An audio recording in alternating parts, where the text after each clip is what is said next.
99% of people are not willing to do what it takes to make their dreams come true.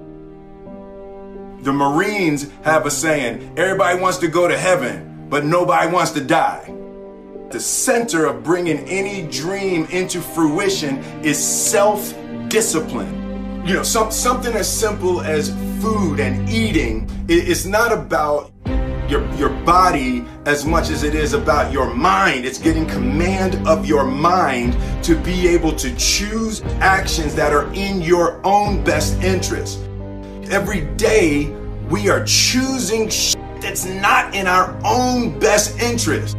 So if the world is attacking you and the world wants to fight you and the world's trying to hold you down, so you're gonna kick yourself in the balls?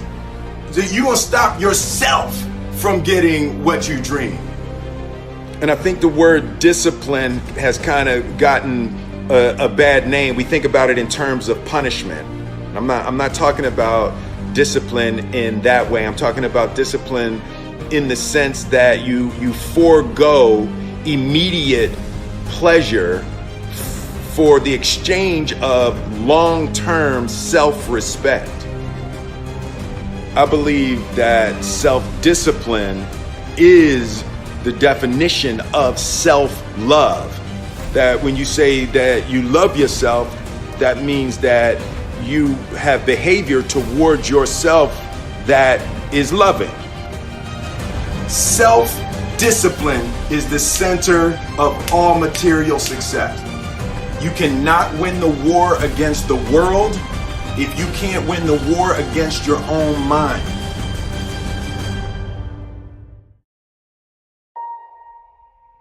Self-love is when you say to yourself, oh man, look, I know you and that girl got a real connection.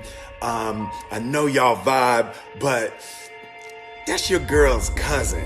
So I love you too much to let you do that. It's like you say to yourself, hey man, look, I know you want to eat that pizza and it'll be really good, you know, but I can't let you eat that, man, because if you eat that pizza, you're going to feel like shit, you know, and I love you too much to let you eat that. Self-love is, hey, look, I know you got a test on Monday, you know, and I know you really want to go out with your friends. It's Saturday night, you want to go out, but if you fail that test, you're not going to feel good about yourself. You know, I love you too much to let you go out tonight. Self-discipline is self-love. If you want to be happy, you have to love yourself, which means you have to discipline your behavior. The road to sustained happiness is through disciplining your behavior. We tend to base our self-esteem on what other people think. And that's not really self-esteem. Self-esteem is supposed to be how we feel about ourselves. And I was just saying how dangerous it is to allow other people to determine how you're going to feel about you. And it's kind of like looking into a broken mirror. You're going to look in a broken mirror and then change your face to try to look good in this defiled, busted, broken mirror. And it just, other people's opinions is a really way to determine how we feel about ourselves.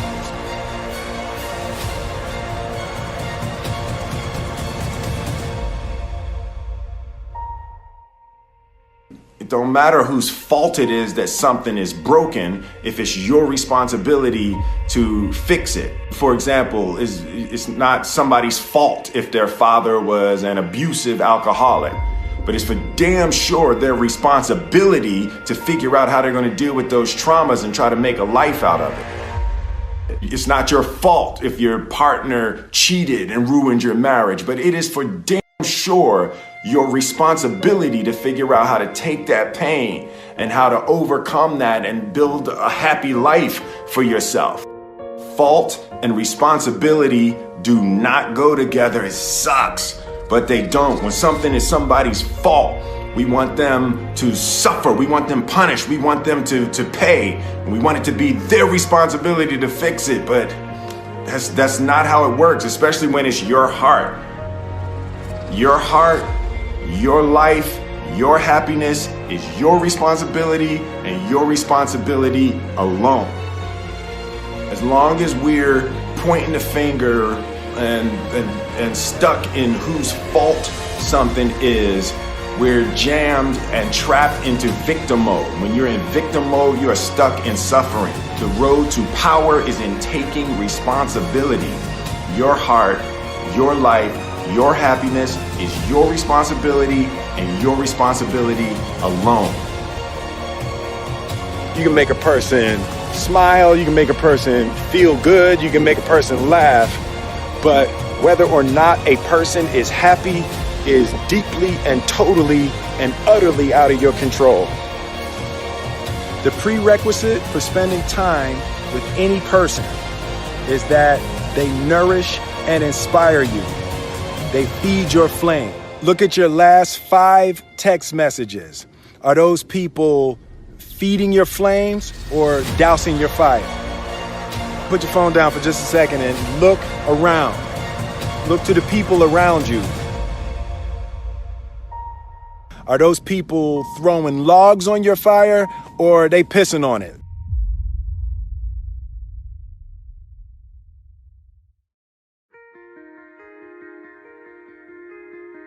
I want my life, I want my work, my family, I want it to mean something. And it's like, if you are not making someone else's life better, then you're wasting your time. The separation of talent and skill is one of the greatest misunderstood concepts for people who are trying to excel, who have dreams, that want to do things. Talent you have naturally. Skill is only developed by hours and hours and hours of beating on your craft. You don't try to build a wall. You don't set out to build a wall. You don't say, I'm going to build the biggest, baddest, greatest wall that's ever been built. You don't start there. You say, I'm going to lay this brick as perfectly as a brick can be laid. There will not be one brick on the face of the earth that's going to be laid better than this brick that I'm going to lay in this next 10 minutes. And you do that every single day. And soon you have a wall. And soon you have a wall.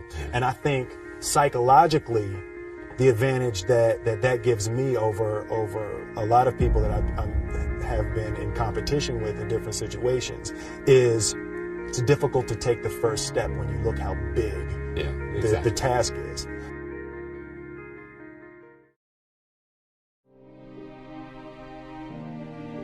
The definition of who I am is very clear to me, and it also redefines who I want to be, in that I know for a fact that I'm stronger than I thought I was. You know, you can't help but ask yourself the question, what would I do if I was in Muhammad Ali's shoes?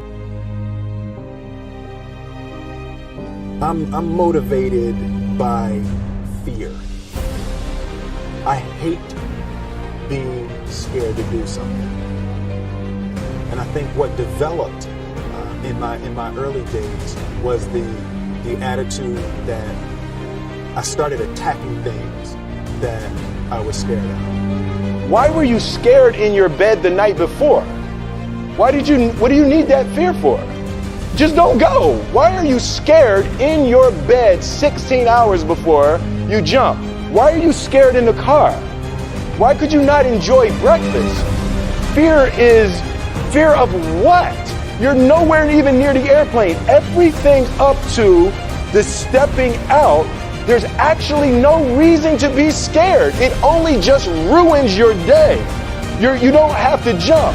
And then in that moment, all of a sudden, where you should be terrified is the most blissful experience of your life. And God placed the best things in life on the other side of terror.